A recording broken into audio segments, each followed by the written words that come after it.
السلام علیکم، بسم اللہ والصلاۃ والسلام علی رسول اللہ۔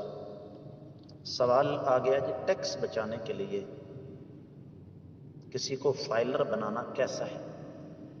اصل میں نا اس سوال سے پہلے ایک سوال ہے کہ کیا اسلام میں ٹیکس کا تصور ہے؟ اسلام میں مسلمانوں پر صرف 2 قسم کا ٹیکس لگتا ہے جی۔ نمبر 1 زکوٰۃ اور نمبر 2 صدقہ فطر۔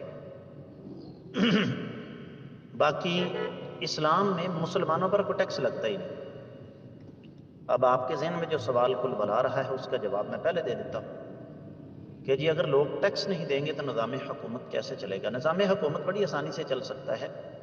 سوال اصل میں یوں بنتا ہے کہ اگر لوگ ٹیکس نہیں دیں گے تو سیاستدانوں اور حکمرانوں کی عیاشیاں کیسے چلیں گی؟ یہ ہے اصل سوال۔ اور ظاہر بات ہے ہمارے ٹیکسوں کا پیسہ جو ہے وہ زیادہ تر ان عیاشیوں میں جاتا ہے۔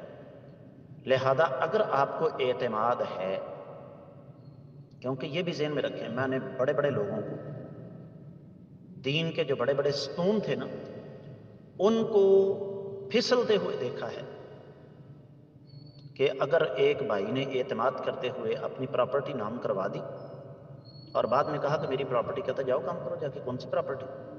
میرے نام میں ہے، کاغذات میں میرا نام بول رہا ہے، پٹواری کے کاغذات ہیں، محکمہ مال کے کاغذات ہیں، وہ پراپرٹی تو میری ہے۔ وہ کہتا ہے میں نے تیرے اوپر احسان کیا تھا کہ نہیں کرنا تھا، کس سے پوچھ کر کیا؟ تو اس لیے اگر اس قسم کا کوئی امکان نہ ہو، جبکہ زیادہ تر ہوتا ہے، تو پھر آپ کسی کو فائلر بنا سکتے ہیں، اس میں کوئی حرج والی بات نہیں ہے۔ لیکن یہ پہلو جو میں نے آپ کی خدمت میں رکھا، اس کو ذرا ذہن نشین کر